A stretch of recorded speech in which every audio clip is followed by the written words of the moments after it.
माननीय काशीराम जी, उन्होंने बिना किसी चंदे के, बिना किसी पैसे के फटी चप्पल और कुर्ता पैजामा को पहनने वाले लोगों को चुनाव जितवा करके असेंबली में भेजा, पार्लियामेंट में भेजा। और 89 की बात है, पिता साहब जानते हैं कि उन दिनों जो वो जीत करके आए थे उनके पास पजामा और चप्पल नहीं था। शपथ ग्रहण के लिए दारुल सफा में दुकान खोली गई थी। डॉक्टर साहब को पता होगा कि वहां से जाकर के तुम लोग कुर्ता पजामा तैयार खरीदो, चप्पल खरीदो और जाकर शपथ ग्रहण। हमारा ये कहना है कि भाई हमें मानने की जरूरत क्या है? जिसकी जितनी संख्या भारी उसकी उतनी हिस्सेदारी, जिसकी जितनी जनसंख्या है, जिसका जितना मूल्य है, जितनी जितनी पॉपुलेशन है, उसके अनुपात तो उसे दे दो, सारा झगड़ा ही खत्म हो जाएगा। ना कोई किसी का हक छीनेगा, अपने में संतुष्ट रहेंगे। लेकिन ये नहीं होता है। होता ये है कि हमें जो 17% लोग हैं, 21% लोग हैं, उनको भी संघर्ष करना पड़ता है अपनी इन चीजों को पाने के लिए। और उस पर भी बारंबार आक्षेप होता है, बारंबार उठाना होता है। अगर पॉलिटिकली नहीं कुछ हो पाता है तो कोर्ट के माध्यम से करा दिया जाता है।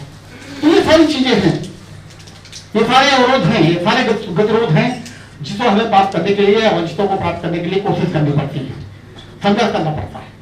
चलिए मैं बोल देता हूं, बताना इसलिए चाहता हूं कि अभी आपने देखा होगा कि हमारी इसी डिमांड को लेकर के पिछला जो सत्र गया है उस पर बहुत बृहद चर्चा हुई। और चाहे वो राम गोपाल यादव जी हों, चाहे कपिल सिब्बल हों, या चाहे बाकी अन्य लोग हों, उन पर काफी विस्तृत चर्चा हुई कि नहीं साहब ये क्यों आप 10% आरक्षण आर्थिक इकोनॉमिकली वीकर सेक्टर को कर रहे हैं, क्यों नहीं सबके लिए ये प्रोविजन लागू कर देते, वही 10% सबकी संख्या का बात दे दीजिए, हम डिमांड नहीं करते।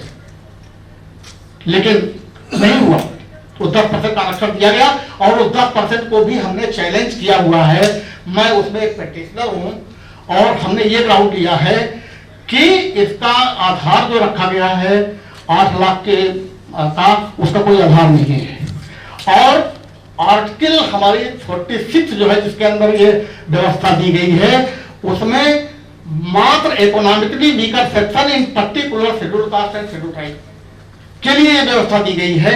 तो जो शेड्यूल कास्ट या शेड्यूल ट्राइब की पॉपुलेशन या बैकवर्ड की पॉपुलेशन जितनी बढ़ती है उसके अनुपात में उनको तोड़े दिया जाता है, क्योंकि मोस्ट बैकवर्ड तो वही है, इकोनॉमिकली वीकर तो वही है, उन्हीं को परिभाषित किया गया है।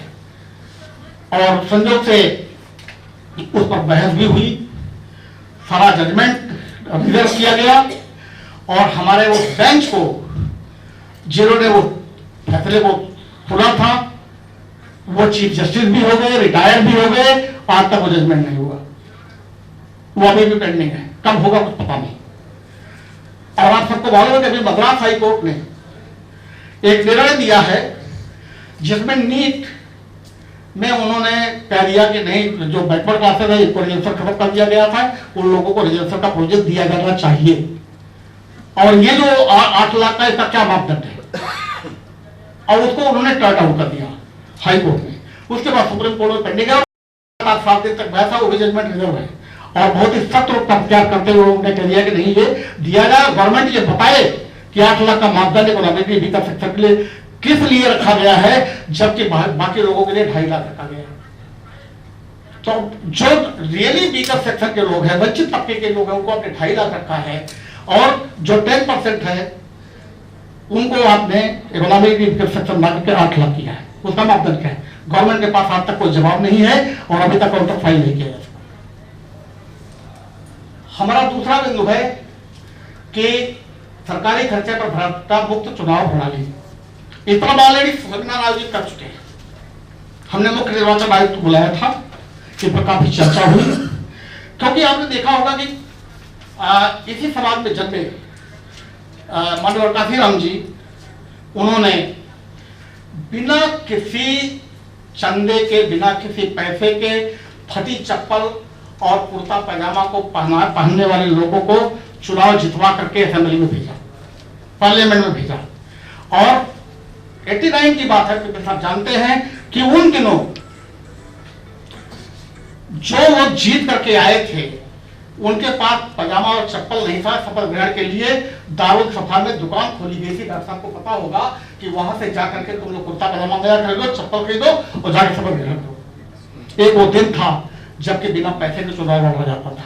आज परिस्थितियां बदल गई हैं और आजकल 10-10 करोड़ 15-15 करोड़ रुपया तो सीमा रखी जा रही है और वो खर्च कितना हो रहा है उसको पता नहीं, वो असीमित है। और अब तो एक और हो गया है सिस्टम कि पहले तो जो भ्रष्टाचार की सीमा थी ये था कि पहले जो विलेज हेडमैन था उस विलेज हेडमैन को आप पैसा दे देते थे, 10 लाख रुपया 5-20 लाख रुपया बांट दिया गया कि तुम गांव के वोटरों को 500-500 200 रुपया दे खरीद लो। अब वो सिस्टम बंद हो गया था। अब उन्होंने कहा कि ये 500-500 10-10 हजार रुपया बांट करके चुनाव आपकी निगाहें होती है मत करो। अब वो थोक का वोट खरीदने लगे हैं, फुटकर वोटरों की बिकवाली बंद हो गई। अब थोक का क्या है? उन्होंने कहा कि ये गांव के एक एक वोटर को 200 500 रुपया देकर खरीदने से अच्छा है कि आप जो है जो जीत करके आते हैं उन्हीं को खरीद लो एक मुफ्त। तो अब विधायक खरीद करके एक मुफ्त टूटे जा रहे हैं, तो सत्ता अब खरीदी जा रही है। तो इसलिए हमने ये रखा था कि चुनाव सरकारी खर्चे पर कराया जाए और भ्रष्टाचार मुक्त। कोई अगर 10 लाख रुपया खर्च कर रहा है वो अयोग्य हो रहा है, कोई 500 करोड़ रुपया चुनाव में खर्च कर रहा है तो उसके लिए कुछ नहीं बोला जा रहा है, चुनाव आयोग शांत है। सही चीजों को खत्म करना चाहिए, हमने इसलिए उठाया। तीसरी जो सारी चीजों की जड़ है, सब चीजों की जड़ है,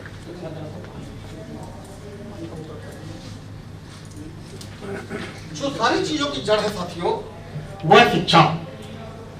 अगर शिक्षा मिल जाए तो हमें किसी चीज की जरूरत नहीं है, रिजर्वेशन की जरूरत नहीं है। शिक्षा पर कोई ध्यान नहीं दिया जा रहा है। हम शिक्षा के राष्ट्रीयकरण की बात करते हैं, निःशुल्क और समान रूप शिक्षा की यूनिफॉर्म एजुकेशन की बात करते हैं, लेकिन उस पर ध्यान ही नहीं दिया जा रहा है। आज भी दुर्दशा है शिक्षा की। अभी हमें मिड डे मील दे करके भोजन तो दे दिया जाएगा, ज्ञान नहीं दिया जाएगा। हम ज्ञान चाहते हैं, हम भोजन नहीं चाहते। हमारी ये मांग है, हमारी ये डिमांड है कि आप हमें ये दीजिए।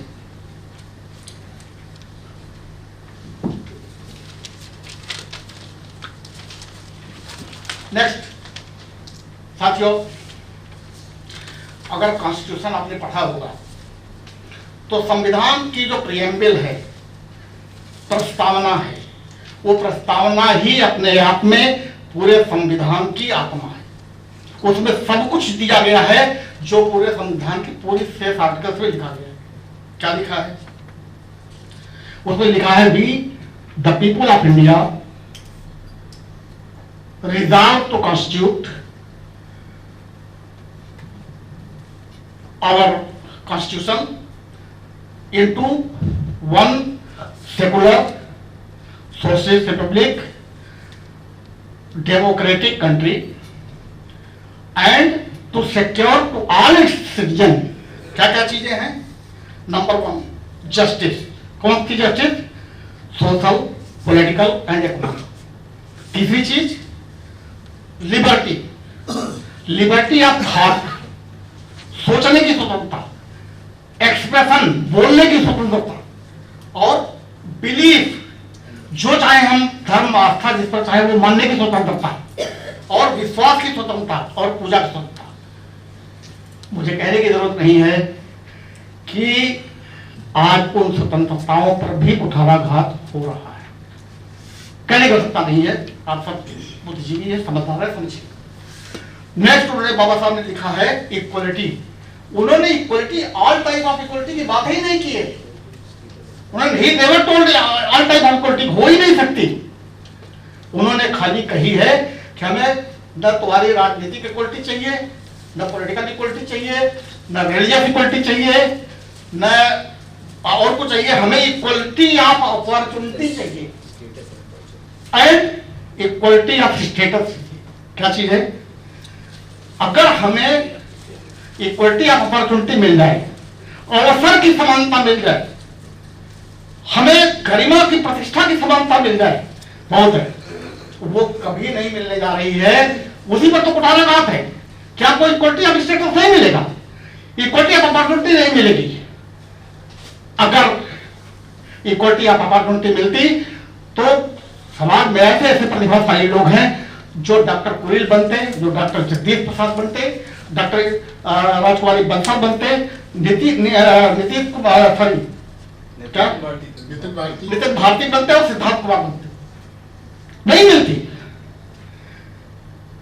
वो अपॉर्चुनिटी नहीं मिलती। और अपॉर्चुनिटी कैसे मिलती है? यूनिफॉर्म एजुकेशन से। अगर यूनिफॉर्म एजुकेशन मिल जाए, आपको पढ़ने के लिए शिक्षा व्यवस्था अच्छी मिल जाए, किसी चीज की जरूरत नहीं। साथियों, नेक्स्ट है रोजगार और उपयुक्त वेतन। नहीं मिलता, मजदूरी नहीं मिलती।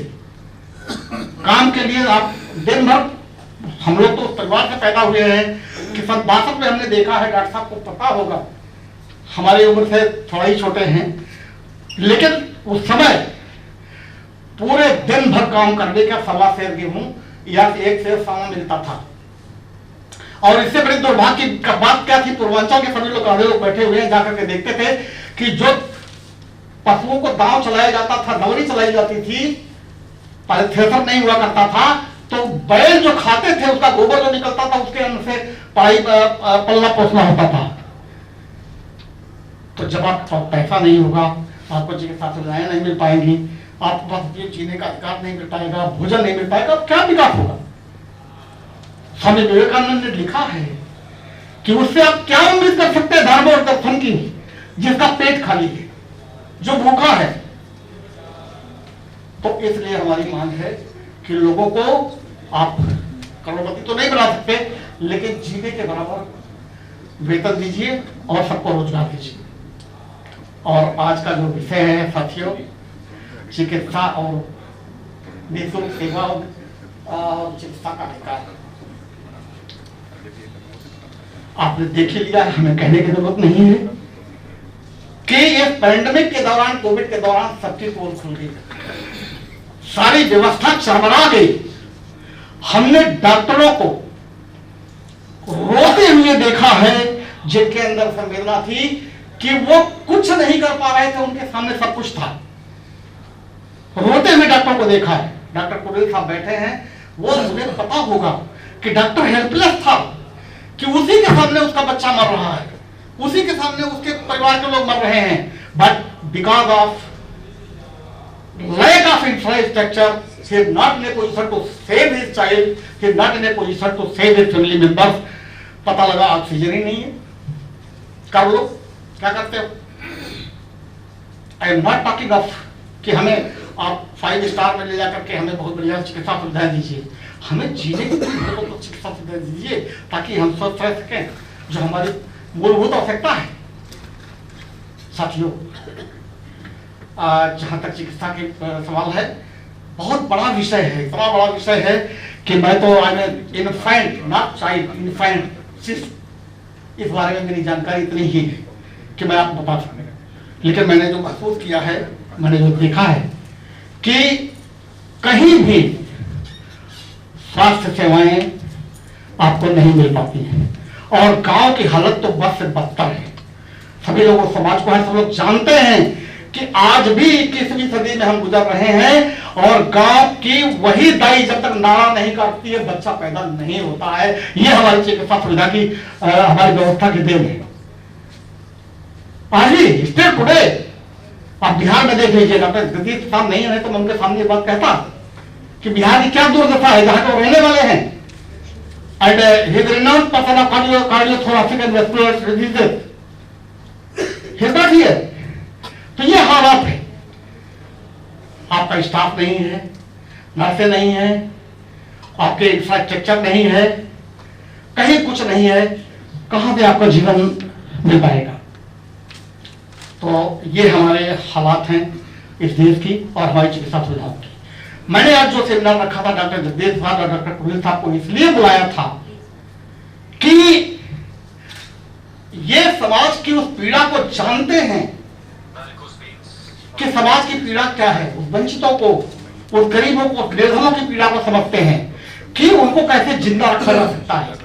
हम उनसे जानना चाहते हैं आज और हमारा आज का विषय यही है, मैं चाहूंगा डॉक्टर साहब से कि वो केंद्रित करें कि उन वंचितों को तक कैसे ये चिकित्सा सुविधाएं पहुंचाई जा सकती हैं, क्या कदम उठाए जाने चाहिए, संघर्ष की क्या पृष्ठभूमि होनी चाहिए, ये जानने की आवश्यकता है।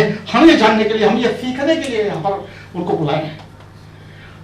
संयोग से डॉक्टर जगदीश साथ नहीं आ पाए, because I know that he was Bardhaman medical college of Safdarjung का जो स्वरूप है वो डॉक्टर जगदीश साथ के देन है। डॉक्टर मीरा हमारे बीच में मौजूद है, she has worked with him, फिर ADG in Ministry of Health. उनको पता है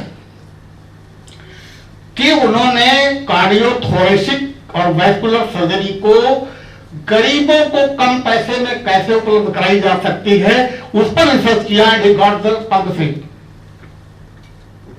डॉक्टर कुरिन साहब कैसे कम पैसे में बच्चों के जीवन को बचाया जा सकता है, उस पर पद्मश्री लेकर के हमारे बीच में मौजूद है। इसलिए हमने आपको बुलाया है कि उन बच्चों को कैसे इस परिवेश में, इस पृष्ठभूमि में भी चिकित्सा सुविधाएं उपलब्ध हो सकती है। बहुत दिन से सुन रहे हैं, निचले पायदान पर लोगों को हमें विकास की रेखा पहुंचानी, विकास की किरण पहुंचानी। बहुत समय से सुन रहे हैं कि अंतिम छोर पर बैठे हुए व्यक्ति के होठों पर मुस्कुराना लाना है। बहुत दिनों से सुन रहे हैं कि सभी वंचितों को हमें एक उपलब्धियां देनी है। सुनते सुनते 70 साल करीब मेरी उम्र होने जा रही है, सुनते सुनते मैं भी पक चुका हूं, बट मुस्कुरान तो नहीं है ये भी। हाँ, टिटल साहब हमारे संस्थापक हैं इस संस्था के। उन्होंने इसका नाम समग्र विकास रखा था कि हाँ चलो भाई होलिस्टिक डेवलपमेंट होगा तो शायद हो सकता है वो केवल वहां तक पहुंच सके। हम अगर विचार देकर के लोगों को झंकृत कर सकें, लोगों के मन में एक उद्वेग पैदा कर सकें, तो हो सकता है कि आगे कुछ मिलने की उम्मीदें हो। और इसके साथ साथ फिर ये हुआ कि भाई वंचितों को मिले और समग्र विकास मिले, और फिर चलते चलते एक नारा और भी आ गया है, सबका साथ सबका विकास। बट वो सबका साथ सबका विकास कितना हमारे लिए या वो वंचितों तक फलीभूत हो सकेगा, ये हमें अभी भी देखना बाकी है। क्योंकि हमने देखा है कि बंबई से, मद्रास से, कलकत्ता से और दूर अंचलों से चल चल करके पैदल लोग गांव में पहुंचे हैं इस पैंडेमिक के दौरान। सारी पोख हो गई, सारी व्यवस्था चरमरा गई, ध्वस्त हो गई, कहने की जरूरत नहीं है। तो आप क्या करें कि विकास की कड़ी हमें कहां तक पहुंच पाएगी। आप सब भुगत हुए, झेल चुके, इसलिए उस पर उसकी पुनरावृत्ति मैं नहीं करना चाहता हूँ। आपके नोटिस में एक बात डालना चाहता हूँ डॉक्टर साहब, शायद आप लोगों को पता होगा, अभी राजस्थान गवर्नमेंट ने एक स्कीम लॉन्च की है, मुख्यमंत्री चिरंजीवी स्वास्थ्य योजना। और उसमें उन्होंने ये दिया है कि हमें जो वर्ल्ड हेल्थ ऑर्गेनाइजेशन का जो मानक है, स्टैंडर्ड्स है, उसको फॉलो करना है। और जो इंफ्रास्ट्रक्चर है, जो मैन पावर की कमी है, टेक्निकल मैन पावर की कमी है, उस कमी को कैसे हमें मतलब वंचितों तक reach to unreach, a very good word that was given by our president doctor Jaikaran, कि उस चीजों को, उन सुविधाओं को हम कैसे उन वंचितों तक पहुंचा सकते हैं, इस पर काम करने के लिए उन्होंने किया है, जिसको लेकर के काफी हलचल मची हुई है। और हो सकता है कि it will open a horizon, it will open a door to the concerned people who are working in the field of medical education and medical field. तो साथियों ये है कि इसे सुदृढ़ करने की जरूरत है। देखिए, हम पर कोई एहसान कोई नहीं कर रहा है, हम कुछ भीख नहीं मांग रहे हैं, हम वो चीजें मांग रहे हैं, हम वो बात इस मंच से कह रहे हैं which has been provided to us by our constitution, जो हमारी सबसे बड़ी धार्मिक ग्रंथ है, हमारी बाइबल है, हमारा कुरान है, हमारी गीता है, एंड एवरीथिंग, जिसकी बदौलत हम यहाँ पर बैठे हुए हैं, जिसकी बदौलत हमारे देश का प्रशासन और शासन चलता है। हम उसके प्रावधानों के तहत मांग रहे हैं। आपको पता है, सभी लोग जानते हैं, और नहीं तो मैं बता देता हूं कि कॉन्स्टिट्यूशन में बहुत ये अपना अपॉर्चुनिटी की व्यवस्था तो लिखी हुई है, लेकिन article 21 of the constitution says कि राइट टू लाइफ यानी जीने का अधिकार सबको है। अरे भाई जिंदा तो तब रहेगा जब वो स्वस्थ रहेगा। जब हेमोग्लोबिन ही नहीं शरीर में होगा तो जिंदा कैसे रहेगा? And how will protect haemoglobin? Doctor साहब बताएंगे, मुझे तो पता नहीं है। तो राइट टू लाइफ में ही, जीने के अधिकार में ही चिकित्सा का अधिकार निहित है, स्वास्थ्य का अधिकार निहित है। When we demand for the right to life under Article 21, automatically fundamental right के रूप में ये उभर के आता है। मैं आपको बता दूं साथियों कि राइट टू हेल्थ इतना बड़ा चीज होते हुए भी अभी भी फंडामेंटल राइट नहीं है। ये गलत फहमी नहीं होनी चाहिए कि फंडामेंटल राइट आज भी ये मौलिक अधिकार नहीं है। आज भी ये उस पर बहस चल रही है, बहुत सारी कमेटियां बन चुकी है, नीति आयोग ने भी अपनी रिपोर्ट दे दी है, और there are so many report come के साथ इसको फंडामेंटल राइट बनाइए। और मुझे कहने में बिल्कुल आपको बता दूं कि state of Punjab versus Mahendra Singh Chawla, state of Punjab versus Ram Lohaya, Badua Mukt Morcha versus Union of India, ये 3-4 जजमेंट ऐसे आए हुए सुप्रीम कोर्ट के जिसमें उन्होंने कहा था कि भाई जीने का अधिकार में ही फंडामेंटल स्वास्थ्य का अधिकार है। I did title out to right to health, तो आप दीजिए, लेकिन एजुकेशन तो अपनी जगह पर है, न्यायालय के निर्णय अपनी जगह पर है, और कहाँ तक वो हमारी सोच बन सकती है ये एक समझने और देखने का विषय। साथियों, there is a provision fundamental right 14 से 18 के अलावा there is a provision which are the guidelines, which are the directive principles are given by our Baba Saheb Bhimrao Ambedkar, or Article 38, Article 39E, Article 47, these are the articles जिसमें ये मार्गदर्शन है, guideline दी गई है state को कि आप health के केयर को, हेल्थ सिस्टम को आप बिल्कुल अच्छी तरह से सबको प्रोवाइड करेंगे। It is the responsibility, it is the duty of the state to provide health care system या free health to the people of India, ये क्लियर लिखा हुआ है। बट स्टेट जो मैंडेटरी नहीं है, वो डायरेक्टिव है, इसलिए वो स्टेट कितना हमें दे पाता है ये एक सोचने और समझने की बात है। हम अभी भी उम्मीद करते हैं कि हमें वो चीजें मिलेगी। नाउ कमिंग टू दी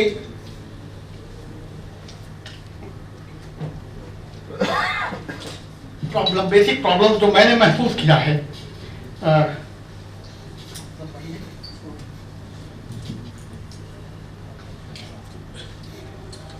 जो मैंने महसूस किया है कि जो प्रॉब्लम्स है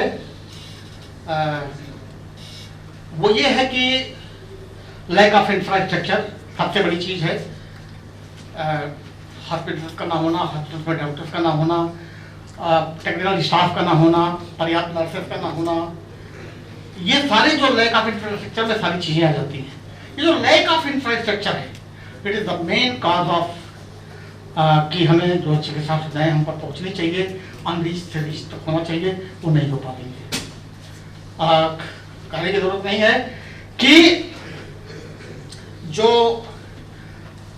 ये जो इंफ्रास्ट्रक्चर का जो सवाल है ये भी अपने आप में बहुत बड़ा है। इसके अलावा shortage of efficient and trend staff, इसके अलावा जो हमारे अनमैनेज जो लोड है, पेशेंट का लोड है, वो भी एक कारण है। पब्लिक हेल्थ पॉलिसी और प्रोसीजर हेल्थ जो है, ये सारी चीजें हैं जो इसके लिए जिम्मेदार हैं। अगर मैं पढ़ रहा था तो जो थोड़ा सा मैं डाटा आपको देना चाहूँ तो वो मुझे पता लगा। अच्छा, सबसे बड़ी चीज है इनएडिक्वेसी ऑफ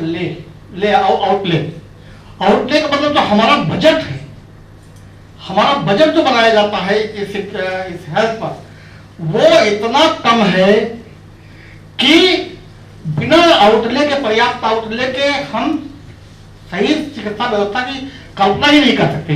आप जानते हैं, डॉक्टर नितिन आप बता सकते हैं कि इंडिया का आउटले क्या है हेल्थ पर? आप लोगों में दोनों में से बोलता सकता, कब जस्ट हो इंडिया का जीडीपी का आउटले कितना है हेल्थ सेक्टर में? No 1.4% sir. नो 1.7 कम है। हाँ, doctor Madhulia is very correct, it is 0.7 than today, and what is the standard of World Health Organization? This is 2.5. और मैं आपको कुछ कंट्रीज का बता दूं, चाइना का जो है इट इज 3.2, एक मिनट बताता हूं, चाइना का जो है वो, Australia 3.3, Brazil 1.85, China 1.50, France 3.23, Germany 4.13। नहीं, ये तो प्रोपोर्शन रेशियो बता रहा हूँ। तो इस तरह से आप देखिए कि हमारे यहाँ का जो ये है बहुत ही कम है, बहुत कम है।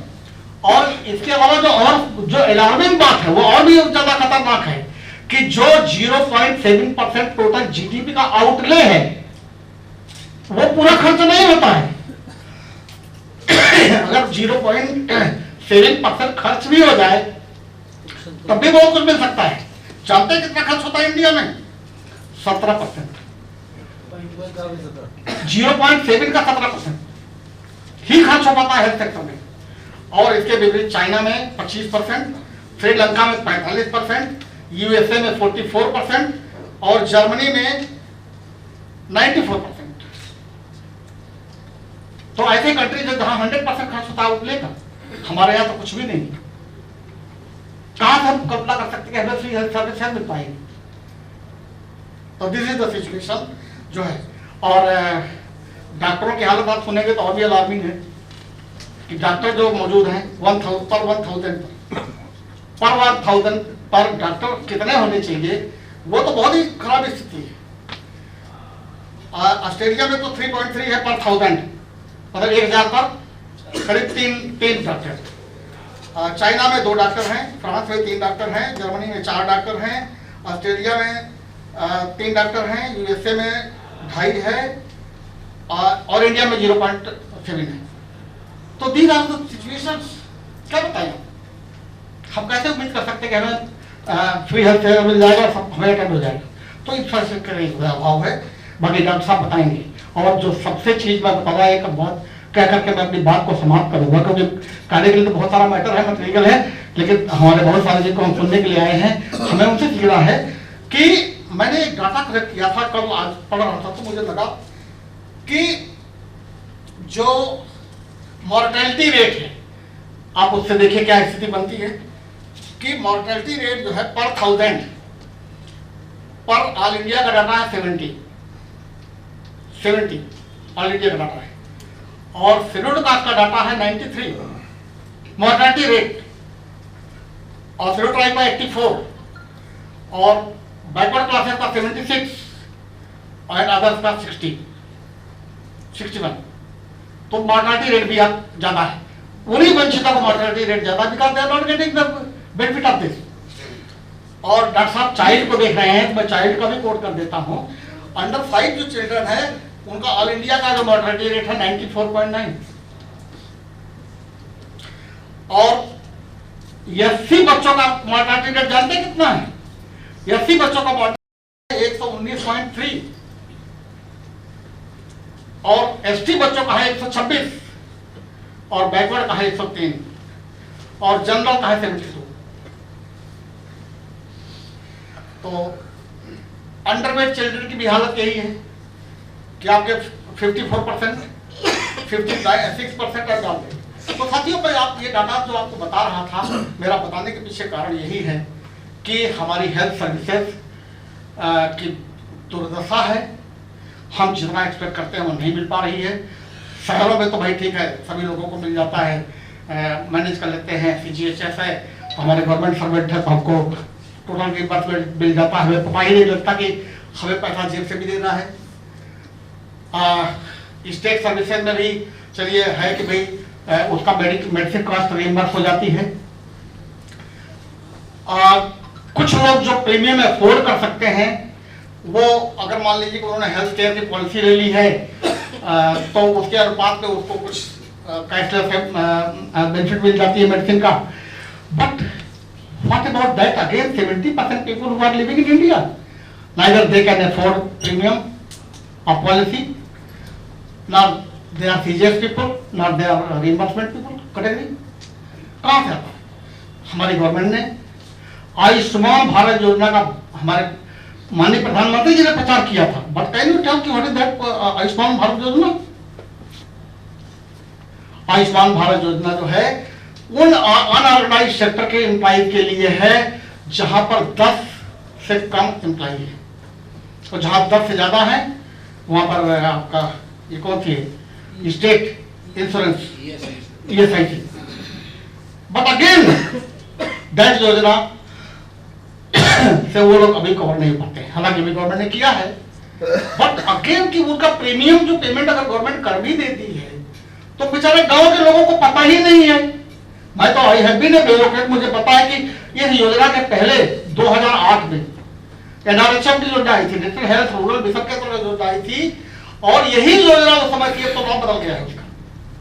उस योजना में भी गांव गांव तक था, हमने प्रचार भी कराया था गांव में जाकर के, लेकिन जाकर के चिकित्सा लेवल पर क्या होता है मुझे कहने की जरूरत नहीं है। आज भी दवाइयां अगर हॉस्पिटल में दी जाती हैं तो वो दवाइयां जो है वो गरीबों को नहीं मिलती, आपको पर्ची लेके दिया गया बाहर से खरीद। तो these are the situations of our country, this is horrible. तो साथियों, हमने इस विषय को आज इसलिए रखा है कि हम सीखेंगे अपने इन अतिथियों से कि हम इस दशा को कैसे सुधारें, उनका मार्गदर्शन मिलेगा तो निश्चित तौर पर डॉक्टर साहब की पीड़ा को तो मैं समझ चुका हूँ सवेरे, लेकिन कोशिश करेंगे कि हम एक अवेयरनेस करके लोगों को समझा सकें कि भाई जब तक बच्चा रोता नहीं है माँ उसको दूध नहीं पिलाती है, तो रोना तो पड़ेगा अगर दूध पीना है। अगर आपने अभी तक हमारा चैनल सब्सक्राइब नहीं किया है तो सब्सक्राइब करें और घंटी का बटन बिल्कुल भी दबाना ना भूलें ताकि सभी लेटेस्ट खबरें पहुंच सकें आप पे सबसे पहले।